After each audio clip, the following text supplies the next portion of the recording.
Some crimes are so heartbreaking or shocking that they earn the label crime of the century.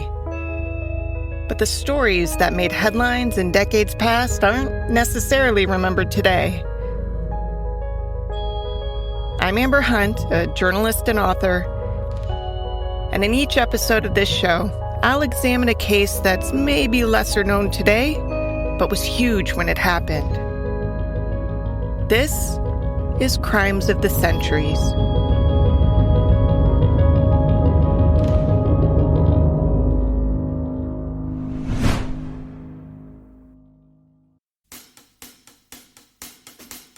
Ginny and Harry C. Piper had lived a charmed life. They were wealthy, old money, none of that ostentatious nouveau riche business. They lived in a beautiful home in a Minneapolis suburb. Harry, called Bobby by his friends, was a prominent investment banker. Ginny was whip smart with steady nerves, serving as Bobby's sounding board on money matters. Plus, she was an avid volunteer in her community. These were quiet people who lived in a posh, secluded area and tried to do some good in the world because they knew how lucky they had it. So when two men, each armed with a pair of guns, walked into the Pipers' house July 27th, 1972, it was huge news. The sprawling estate of Harry and Virginia Piper in Orono was an unlikely scene for one of Minnesota's most notorious crimes. They entered her home about noon Thursday. The kidnapping of a millionaire's wife from her garden. Tied up two house servants, handcuffed Mrs. Piper, and left in two vehicles. The men pulled off one of the most brazen kidnappings in American history, with the largest ransom demand ever made at the time. The case that unfolded not only captivated the Minneapolis area, it riveted the world. The beautiful 49-year-old wife of the chairman of Piper, Jaffray, and Hopwood Brokerage in Minneapolis, snatched from her home with no warning. The case is detailed exhaustively in the 2014 book Stolen from the Garden, written by William Swanson. This case was planned and orchestrated by some very, very intelligent people. These were not run-of-the-mill stumble bums. That was Swanson talking. His book was the first detailed account of the crime compiled after the FBI finally released the case files in the early 2000s. When Swanson's book came out, he gave interviews and library talks, so you'll hear his voice in a few different settings here. It has been called the most successful kidnapping in American history, and it's pretty hard to argue against that. Not only that, but this case is also one of the most daring in the country's history.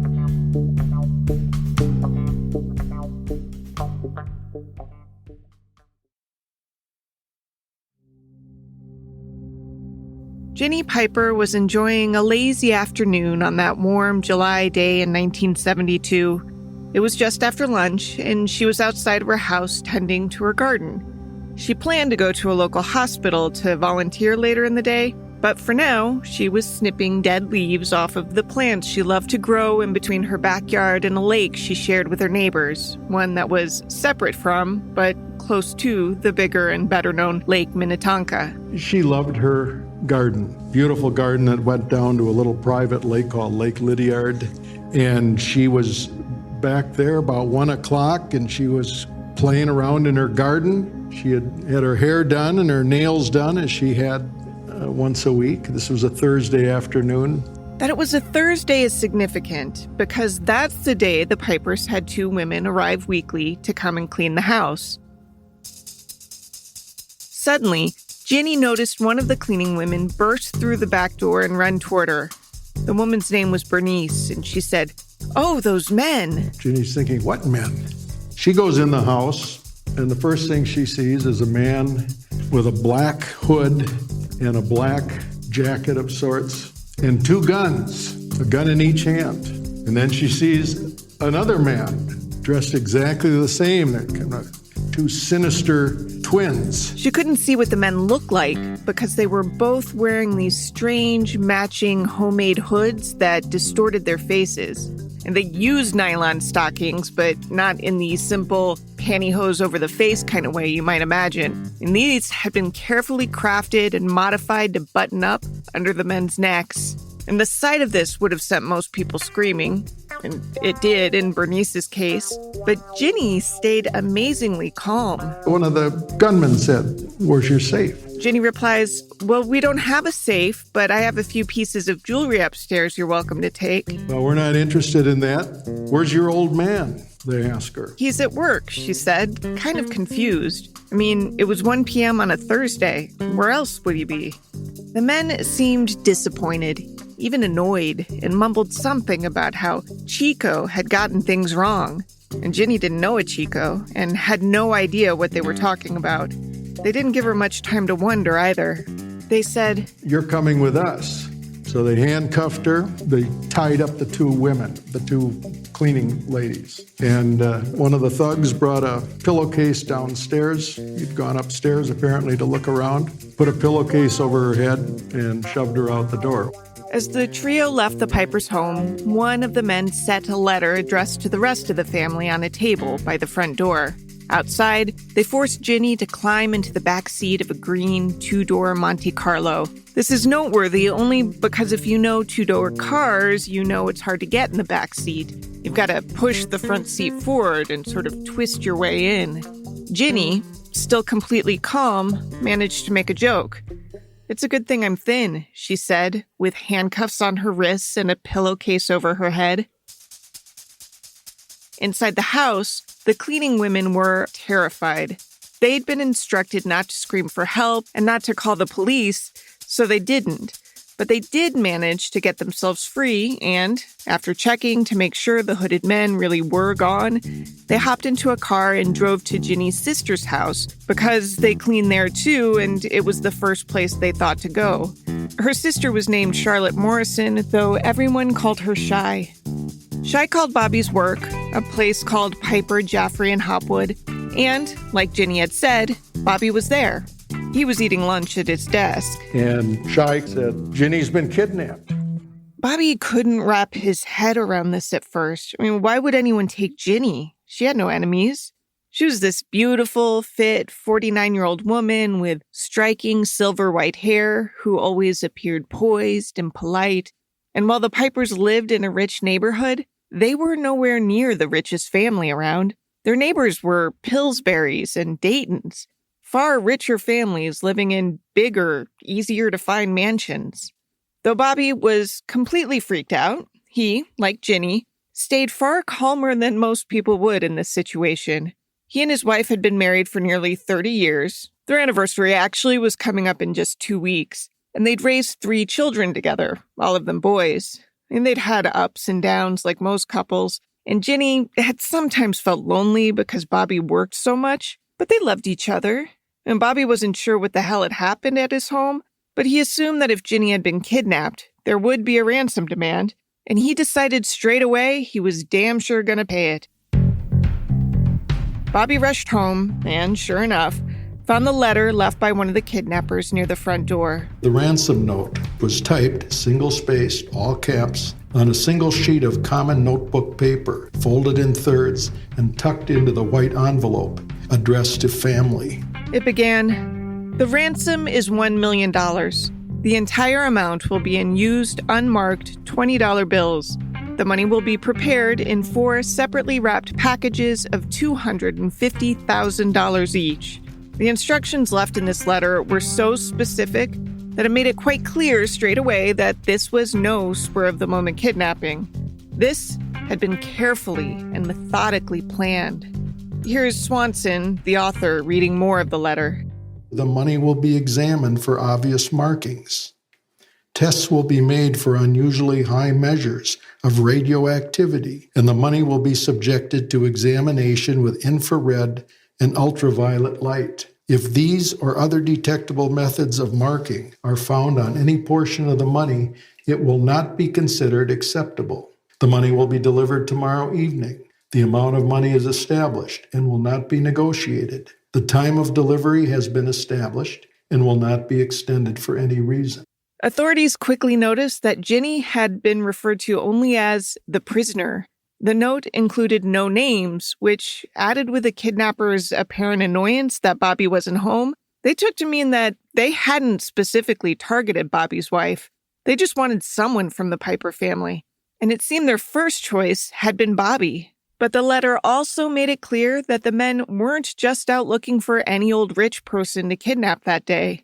It said, "The person making the delivery must be closely associated with the company of Piper, Jaffray, and Hopwood. Before delivery is accepted, this person will be examined for authenticity.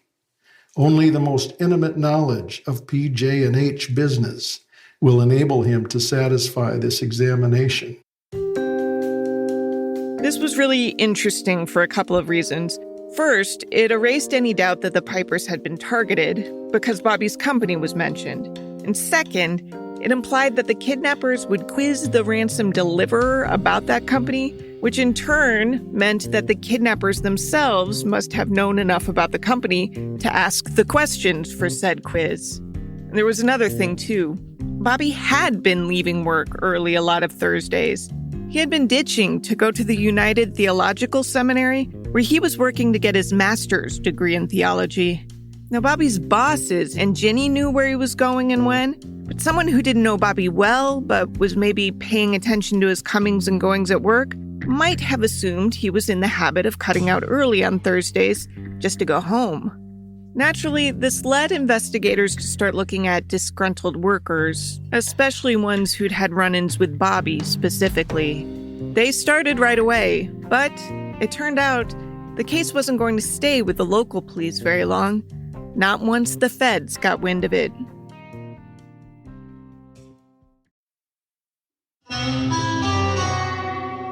As soon as the FBI heard of Ginny Piper's kidnapping, they swooped in.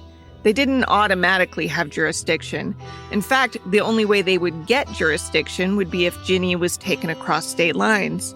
Still, the FBI had gone through a tumultuous several months. Remember, J. Edgar Hoover had beefed up the agency's reputation in the 30s and 40s, but by 1972, that reputation was pretty much in tatters. I mean, this was just, and J. Edgar Hoover had just died a couple months before the Piper kidnapping. And then, of course, you've heard of Watergate. The break-in was in June of 1972. About 8 months before the Piper kidnapping, there was the D.B. Cooper hijacking or skyjacking of a Northwest Airlines flight.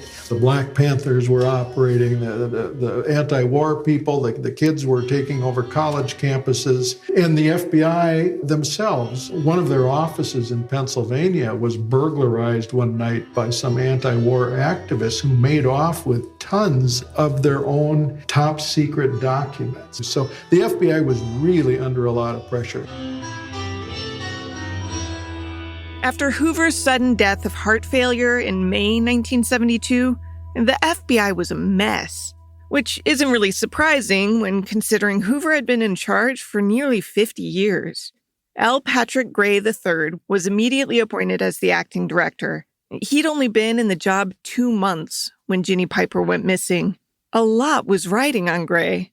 After all of the controversy the agency had recently weathered, and then the upheaval of Hoover's sudden death, some people weren't sure the FBI would even survive. I mean, it didn't seem impossible that the whole thing would just die along with Hoover. Gray figured if the agency could nail the Piper case, it just might turn things around. The media immediately were insatiable, and they dug into Ginny and Bobby's backgrounds, camped out at the end of their long, winding driveway, and breathlessly reported every development they learned. Roadblocks were put up, helicopters scoured the area, and the media was blocked from entering the grounds. But nothing. Mrs. Piper had disappeared along with her abductors. Swanson remembers this because, at the time of the kidnapping, he was one of those reporters. This was a huge deal. This was the story that was on the evening news. It was on the front page of not only the Twin Cities papers, but papers all over the country. At the time, Swanson was a Minneapolis reporter with the United Press International, a wire service. A kidnapping of this sort, near Lake Minnetonka, well, that kind of thing just didn't happen. So when this case broke, reporters didn't just file daily updates. Sometimes the updates were hourly. Bobby Piper wasn't a complete stranger to media attention, and just 4 months before Ginny's kidnapping, a story about him ran on the front page of the Minneapolis Star-Tribune. The story began, quote, "Contrary to rumors abounding in Omaha, Nebraska, and other financial centers, Harry C. Piper Jr. does not intend to drop out of the world of high finance to become a minister," end quote. Reminder, Harry was Bobby's real name, but everyone who even knew him peripherally called him by his nickname. Anyway, you have to be pretty high profile for there to be rumors about you that weren't front page coverage on any newspaper anywhere, much less in one of the nation's largest cities. And Ginny had been in the papers plenty too. In 1948, a fashion story in the Star-Tribune described her wearing a pink and white candy-striped cotton ruffled skirt with a stole around her shoulders and a rhinestone choker. Her photo ran in 1959 while raising money for the Minneapolis Institute of Arts. She was featured again playing amateur women's golf in 1965. So yeah, they'd talked to reporters before, but I mean, this was all fluff compared to the types of questions they'd find themselves facing in 1972. Threats on your life or on your family at any other time? No, none. Bobby was not a fan of this type of coverage. Worried that he would somehow say something to piss off his wife's captors, he avoided reporters as much as he could, especially when they asked for specifics. Absolutely no comment. We know there's a ransom note, sir. There is no comment. Now, the Pipers were well off, but not so well off that they had $1 million just lying around. And this was a huge sum of money. At the time, the most expensive ransom demand in FBI history. It translates to more than $6 million today. And still, Bobby decided, without even a second's pause, that he would figure out how to pay this money. He didn't have the money, but he knew people who did. Bobby Piper, meantime, and called his friend George Dixon, who was president of First National Bank of Minneapolis. And this is another aspect of these times. All of these people knew each other. The old boy network was in full swing. So it's hard for most of us, I imagine, to realize that you could just pick up your phone and say, "Hey, George, I need $1 million in cash, unmarked bills." And George said, "Okay, I'll put it together." Bobby Piper got a satchel containing $1 million to deliver on Friday night. Kidnappings for ransom aren't all that common. They never have been. But the highest profile ones were cases we've actually talked about already in previous episodes. If you remember, the Barker Karpus gang kidnapped 2 men. First, William Ham in 1933, and then Edward Bremer the following year. Those, of course, jumped to mind when Ginny was kidnapped because those were also in the Minneapolis area and had been huge news.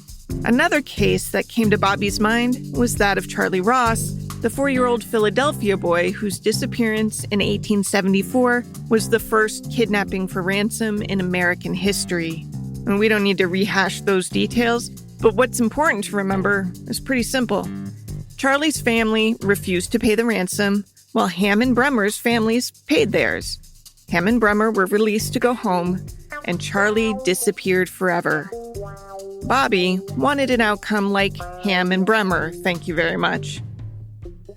Meanwhile, inside of her captor's car, Ginny laid on the floor of the back seat area with that pillowcase still on her head and her wrists still cuffed. She tried to make mental note of when they were turning and what kind of terrain they were driving over, but she couldn't keep up. At one point, she asked if she could change positions. They, rather politely, said yes.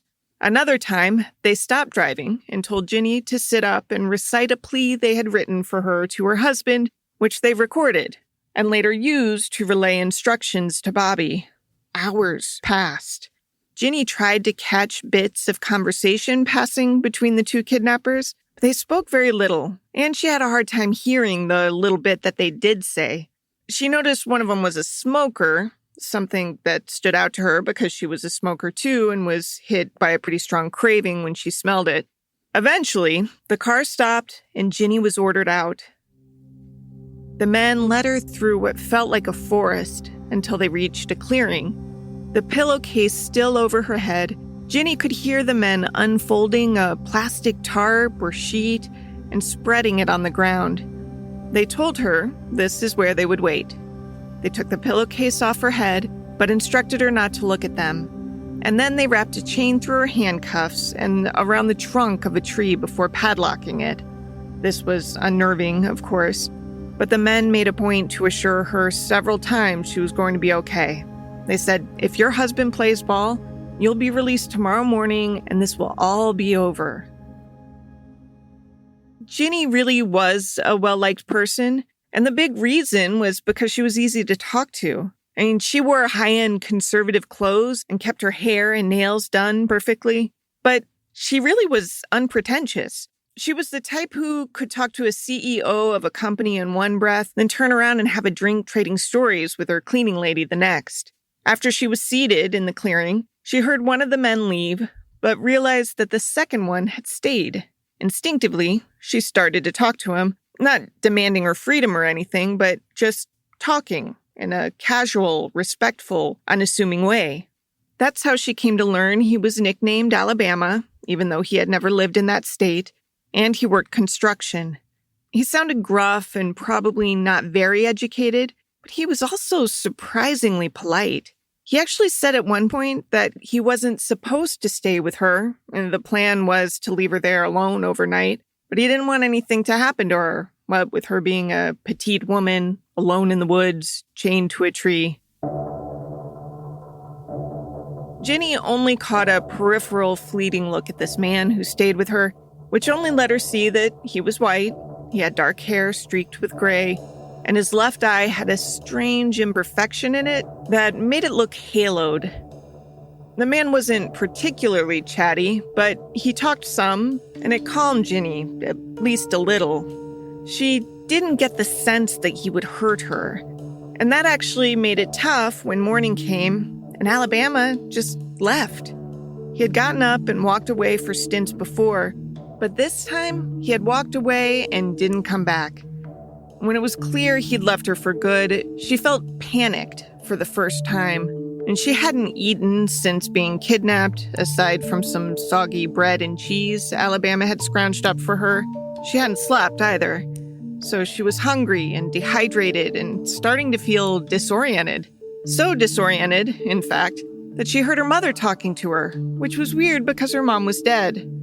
In this sort of daze, she began to convince herself that she had been abandoned, that no one was coming to get her, that by the time she was found, she'd be long dead. She pictured hikers tromping through the woods and stumbling upon her decomposing body. Or even worse, maybe she wouldn't be found for months or even years. Maybe someday someone would happen to find a pile of bones next to some rusty handcuffs and chain. Ginny decided she wasn't going to face that fate without a fight, so she began to dig. The tree she was chained to wasn't terribly big, so, having a green thumb, she figured the root system was probably pretty shallow. If she could just dig deep enough to uproot the tree, she could either slip the chain off the trunk and run for freedom, or maybe even drag the damn thing behind her if she had to. There weren't any stones or sticks for her to dig with, so she got on her knees and began clawing at the earth. What she didn't know is that more than 100 miles away, Bobby was enduring his own nightmare.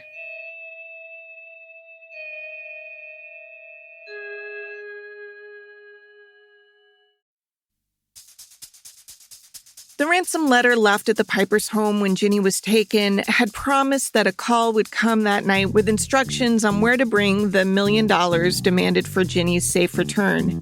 The instructions were very clear. No cops or FBI agents were allowed to accompany the person dropping off the money. Ginny's life was at stake. The FBI agents seemed to think Ginny was likely a goner either way, though they never said as much out loud. What they did emphasize was their desire to make an arrest far more than their desire to secure Ginny's return. And they tried to insist they tag along for the money drop. But Bobby said absolutely not. He was firm. "We are not doing anything that might endanger my wife," he said. The agents relented. Bobby let them put a tracking device in his car, though that turned out to be useless because one of the drop-off instructions was to drive a car to a certain parking lot, find a different car left there by the kidnappers, transfer the ransom from the original car to the new car's trunk, and then leave that first car behind altogether. By the way, that second car was the same Monte Carlo that Ginny had been kidnapped in initially, the description of which had been on blast nationwide. These were brazen guys. The ransom call didn't come Thursday as promised, leaving the Pipers to endure an agonizing night. But it did come Friday, and Bobby was determined to follow the instructions to the letter, starting by refusing to let anyone else make the drop. First off, if he sent an undercover cop or agent, they might be quizzed on Bobby's company. The letter had warned of that, after all. And if they failed the quiz, Ginny could die. Second, Bobby wasn't the type to delegate to one of his staffers. I mean, this was serious life and death stuff. He wasn't sure whoever went to drop off the money would come back alive. I mean, he wasn't willing to ask that of anyone else.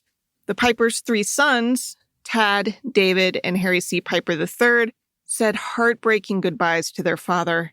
And their mother was already gone, fate unknown. And now they were sending their father off to God knows where. They had no idea if they'd ever see either parent alive again. Bobby Piper set out immediately on a very harrowing ride, not knowing where he was going, simply following a series of posted instructions that he would find along the way as kind of almost like a reverse scavenger hunt. The instructions were, as we've learned with other kidnapping tales, annoyingly complicated and confusingly specific. The person making the delivery will carry a minimum of $200 on his person. He will carry an assortment of change in his pocket, including at least 5 dimes. As I'd mentioned, Bobby was told to ditch his car and pick up a different one in some random parking lot, and then he had to stop at a specific telephone pole to find a note left at its base. Then he had to drive to a bar, go inside, make a phone call, hence the instructions to carry dimes, let the call ring 5 times, then hang up, go into a restroom, and read yet another note left for him. And if that's all confusing, I'm sure that was the point. It'd be tough for somebody tailing Bobby to keep up with all these weird twists and turns and red herrings tossed his way during this trip. Somehow, Bobby, for the most part, was unflappable. And on Friday, after he'd secured the money and the FBI installed that useless tracker in his car, he set out on this sort of life or death scavenger hunt and did everything the kidnappers instructed. He swapped his car, he found the notes, and eventually... He ended up in the parking lot of a bar near downtown Minneapolis. It's now under I-94. And that's where the money was apparently and likely removed from the trunk of the car he was driving by the kidnappers while he was inside the bar following their instructions and making some bogus phone calls. While Bobby was inside a bar, whose patrons had no idea what was happening or who this guy tying up the public phone was, someone opened the trunk of the Monte Carlo he'd driven there, snatched a 110-pound canvas bag full of unmarked $20 bills, and left. The FBI had no idea where the drop-off even was until at least an hour after the money had been taken. By then, the kidnappers were long gone. But what about Ginny?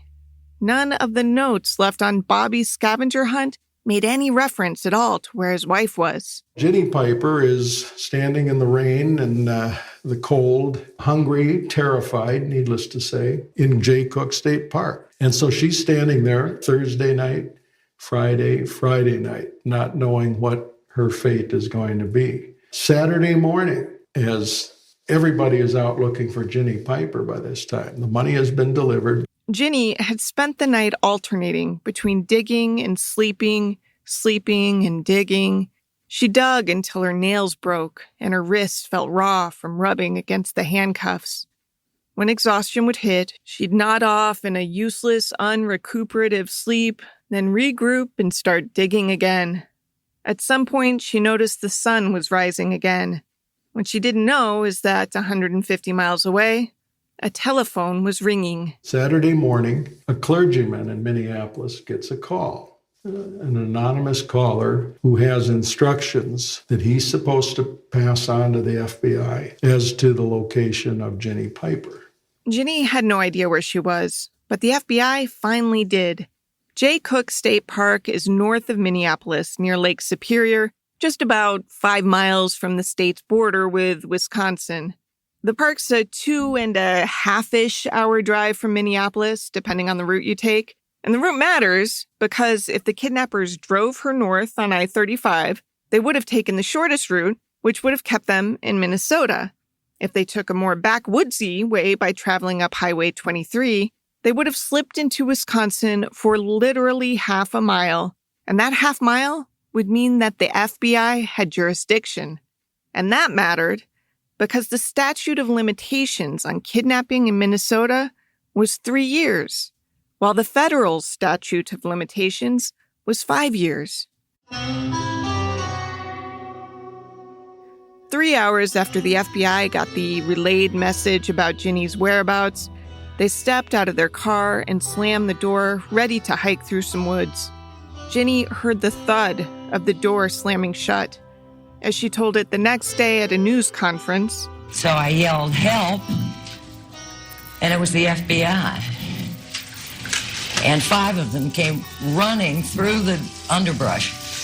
And I've never been so glad to see people as I was to see them."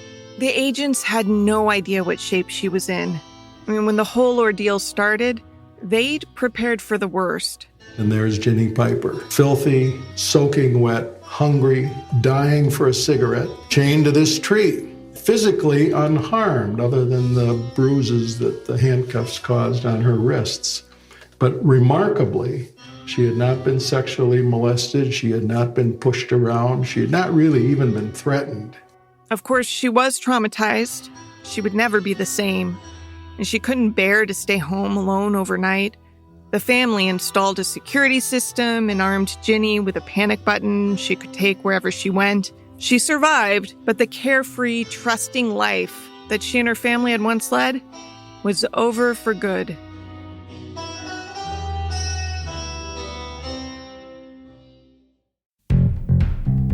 Ginny Piper told reporters after her nightmare ordeal that she would feel safer once the kidnappers were caught. But 1 year passed with no arrests, and then another.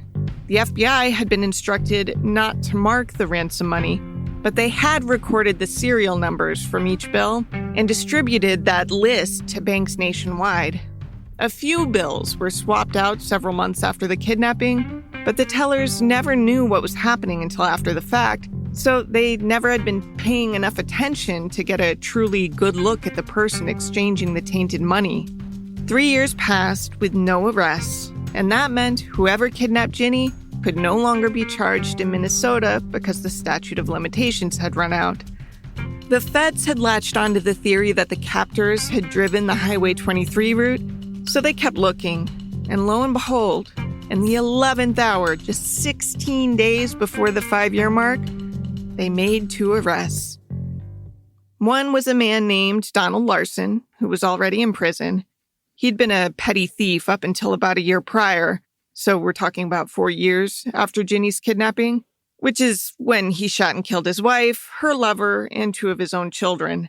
The feds' theory was that it wasn't just an adultery-fueled crime of passion, as Larson insisted, but rather an attempt to keep his family quiet about what they knew.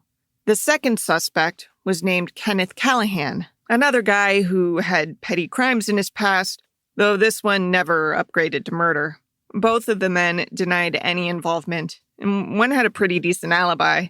The only physical evidence was a smudged partial fingerprint that a prosecuting expert said matched Callahan's, though an equally qualified defense expert said, no, it doesn't.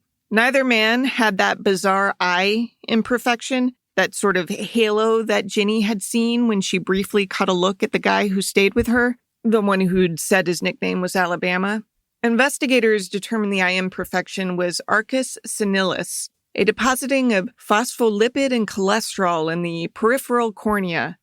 It causes a sort of hazy white or gray ring to circle the colored part of the eye. It's not uncommon in people older than 60, though it can happen in younger people too. But when it does happen, it's permanent. It doesn't come and go. And neither Larson nor Callahan had the condition. On top of all that, It wasn't really clear if the FBI even truly had jurisdiction. That was completely dependent on what roads the kidnappers had taken. I mean, it's not like Ginny, who had a pillowcase over her head the entire ride, could confirm the route they took. This is Randall Teague, a sometimes Minnesota lawyer, giving a speech in 2019 at a Free Thought Toastmasters Club about the Highway 23 theory. He said he can buy that the kidnappers would have taken that route. First of all, you figure that you got somebody bound, gagged, and blindfolded in the back seat of your car.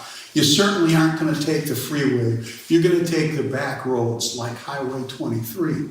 Teague knows the area well because his grandparents lived in Duluth, which was near Jay Cook State Park. It's a 3-hour drive, and nature's going to call. And if you've got somebody bound, gagged, and blindfolded in the back seat of your car, you're not going to pull into a rest stop or a gas station to use the public facilities. You're going to go off the road into the woods. The jury agreed it seemed likely, which meant that the case did qualify as a federal matter, so the statute of limitations hadn't lapsed. The jury also decided that a partially smudged fingerprint was all the evidence they needed. After a month-long trial in 1977, Callahan and Larson were found guilty. The men immediately filed an appeal and actually won a new trial when an appellate court decided that the defense should have been allowed to call a witness that the original judge had ruled against. Their retrial came in 1979, and that time, they were acquitted. The second jury reached a different conclusion than the first for 2 reasons. First, they didn't think the FBI could prove it even had jurisdiction. And second, new witnesses pointed to other possible kidnappers. Specifically, a woman named Linda Burton Billstrom, herself convicted of armed robbery, said her husband, Robert Billstrom, had talked openly in front of her with a crew of other men about how they had kidnapped Ginny. She said she and her husband camped a night in Jay Cook State Park a couple of weeks before the kidnapping. And on July 27th, the day Ginny disappeared, she was checked into a nearby motel to give Bob an alibi. She said she didn't see him until July 29th, which was the day that Ginny was found. Also, Bob had a friend in the construction business who happened to be nicknamed Alabama. That all sounds pretty damning, and it was enough to help with that whole probable cause thing for Callahan and Larson, but nothing ever came of it. Maybe it would have had Robert Billstrom still been alive, but in October 1972, 3 months after the kidnapping, he and his crew had been robbing a supper club when police arrived and the 2 sides got in a shootout. Billstrom was shot 5 times and left comatose. He died from his injuries in March 1973. Nothing about this case helped the agency's reputation. Not only did it take 5 long years to charge anyone, but in the end, the case failed. Not only that, but a lot of people were convinced the FBI had charged the wrong guys. Now, the FBI agents who worked the case never entertained the notion that anyone other than Callahan and Larson were the kidnappers. They insisted that the second jury got it wrong. At least in public, officials to this day have been adamant that they charged the right guys. And Bobby and Ginny believed that too. You'd be amazed how many victims and witnesses absolutely trust the theories put forth by prosecutors, hard evidence, and jurors' verdicts be damned. In 1988, Ginny died at age 65 of cancer, still believing that Larson and Callahan were guilty. Bobby died 2 years later, believing the same. The Piper children are less convinced. Harry C. Piper III made headlines in the late 90s and early 2000s when he sued the FBI to get 80,000 pages of case file. It was a years-long ordeal costing Piper some $80,000, but he eventually won. Still haunted by the case in his middle age, he did some first-hand research and tracked down both Callahan and Larson so he could talk to them himself. After meeting with both men decades after the ordeal, he said he just couldn't believe they were the types to pull off $1 million heist, and these guys were too small scale. Whoever kidnapped Ginny Piper had been smart, methodical, and successful. They'd gotten away with $1 million, only $4,000 of which has ever been recovered, by the way. And they did it all without physically hurting anyone, which is why, to this day, the kidnapping of Ginny Piper is considered one of the most successful crimes in American history. To research this story, I obviously read William Swanson's Stolen from the Garden, which had been recommended to me by my old friend and one-time co-author David Batcher, who was all, "You gotta do this case." And so I did. I read a bunch of news stories too, and Google Earthed the hell out of Minnesota.